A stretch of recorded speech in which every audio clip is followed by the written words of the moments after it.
in the sky, they will one day return to the earth as raindrops. Life flows like water, and rain is the final answer. Hmm. The water levels may sometimes tilt one way or another, but the rain falls fairly upon all. And what, ultimately, is the difference between the rains that fall upon all of us? Mm-hmm. Chapter 5, The Masquerade of the Guilty. Good stuff. Fantastic arc. And I think I finished all my dailies with that. Fantastic arc. Fantastic. Good stuff. Good stuff. Great stuff. It seems from your expressions that you still have more things you wish to ask. Oh, sorry. Ask away. I will tell you the truth as I know it. No I questions. suggest that you fully prepare yourself before going to Oh, Nerdland. new line. In the meantime, Fontaine's doors will always be open to you. Yeah, it'll be how many months? November, December, January, February, March, April, May, June. When did we get to here? Man. Yeah, definitely best story arc. Definitely. I had some issues, right? I think the whole Linny thing was forced and stupid. I think not helping Navia early on was forced and stupid. What else? Arc 2 was perfect. I don't think I had any problems with Arc 2. Arc 3, I think the ending could have been ended at a different point. It should have been ended when we did that faux trial with Risley. Arc 4, I had no problems with, I don't think. I think Arc 4 was fine. And then, yeah, 5 wrapped it up. 5 did indeed wrap it up quite nicely. I do think, and maybe this is why I kind of didn't like the Furina scenes as much as maybe, I think a lot of people, I bet you so many people fell in love with Furina during those Furina scenes, is she felt so absent throughout most of the arc. I think, I, I'm so frustrated when it comes to Furina, because I do think she is a decent tragic character, but I found myself just not caring about her throughout most of the arc. And I get it, that's the point, but maybe they could have flourished a bit more.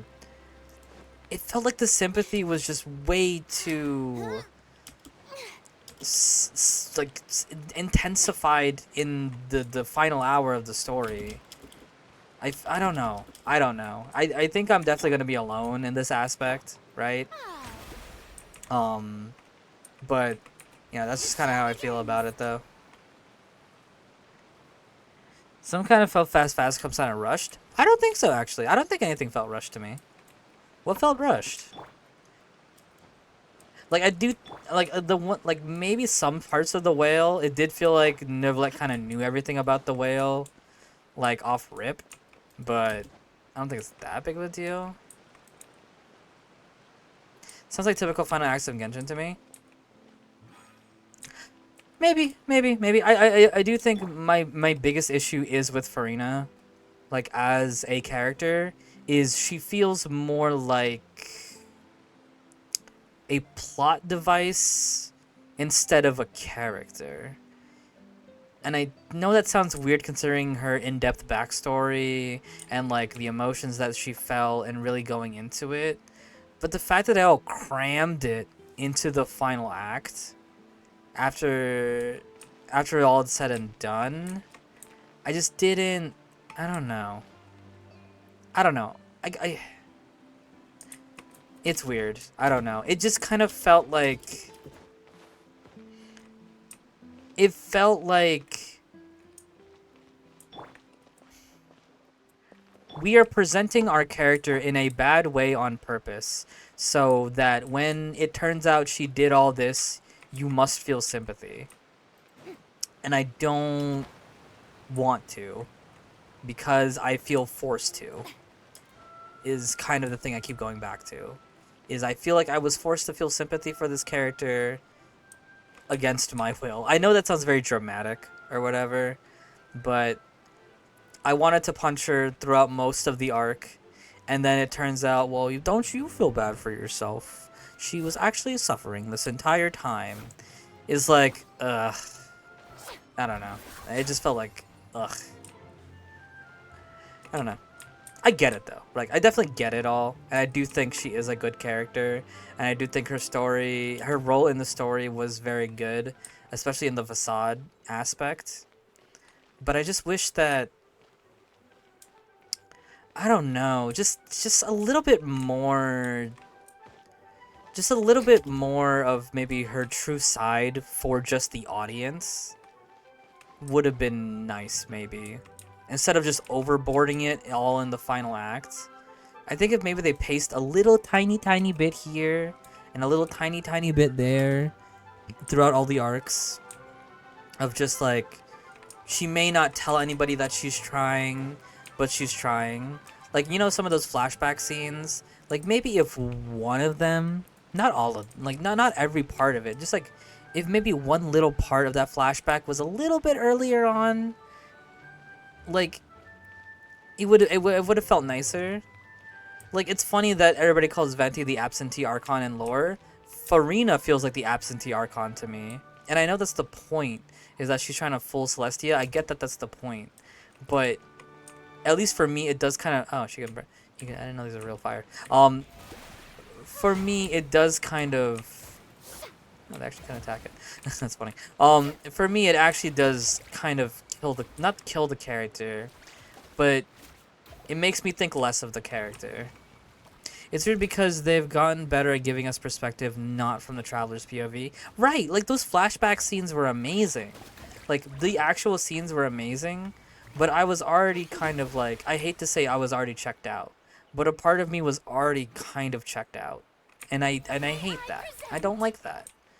Like, I don't know, but it's just in the way that she was presented. Like, she just wasn't there. Like, I don't know what else to say, that she wasn't there. Like, they could have shown us, and then we, you know what I mean? Like, we could have had sympathy for her before the characters did, right? Like, giving all the sympathy in one burst to the characters at the end, like, it would have been nicer, I feel, than even the audience, even the audience not getting the passive sympathy, but just having to feel it in the burst at the end. And the reason why I'm so hard about it is because she is the Archon, right? I know obviously now Niverlet's like taking the role of Archon, but for all intents and purposes, you know, she was made to be the Archon, and it was a gamble for the story to not feature the Archon throughout most, or her not be like a big focal point for the overall plot. And more of a plot device is, I feel like, how Focalors is. I don't know. I think it was a gamble. I do think that the story is very, very good. This is definitely my favorite story. Like, let me not get away from that either. I do think the story is definitely still a 9.5 out of 10, right? The story is definitely very, very amazing. Like, my gripes are very small gripes. They are very small issues. This is definitely my favorite arc, my favorite Archon arc in the entire game, for sure. Like, even though I'm a big Raiden simp or whatever, right? Even I can admit that, like, this had both, like, good scenes and, like, a great, like, story to be told. But it just kind of sucks for me, personally, that a big aspect of Archon stories, which is the Archon, feels like I didn't get enough of her. Then again, like, she was treated like a it felt like she was a plot device more than a character until the very end, right? Until the very, very end, when it's just like sympathy, feel bad. It's just, I don't know. I think they could have spread it out a little bit more for the audience, not for the characters, for the audience. Right? I don't know. And maybe I'm wrong, right? At the end of the day, these are all just my thoughts. Maybe I'm wrong. Maybe this is the best way that they could have given it to their audience. I am very, very sure I am in the super minority with my thoughts about Furina. I think everybody's gonna fall in love with her. I think everybody's gonna be like, I can't believe that she went through that, like, her entire life, and I can't believe that she had suffered like that for how many years. Like, I'm sure that's gonna be the sentiment for Furina. She's gonna be a very, very fan favorite, right? Because you know, people love sympathetic characters, right? He got the same thing. That's about where I'm at with it too. We'll see. I'm curious. I do think people will just fall in love with this character, but I just hate story that's forced down my throat. I hate being forced to feel things. You show don't tell. Show don't tell. Don't tell me how to feel. Show me your story and I will feel. You know. A door pusher and the good McLaren dropping from into the ground. Oh, I don't know. I don't agree with that since she actually has a personality. She has a personality, but it's just like it exists for is to serve the plot. That's all it exists for. Like nothing about her character is for herself. I mean, maybe is that the point? I don't know. I guess maybe. But her personality is only the way that she is because she has to because of the role she has to serve in the plot, right? I don't know. I guess what makes it really rough is that she stands next to Nivelette, which I think is one of the best written characters in this game. Like Nivelette is a fantastic character. There's very little that I dislike about him. He is one in terms of story, he might be my favorite character. So like that might play a role too.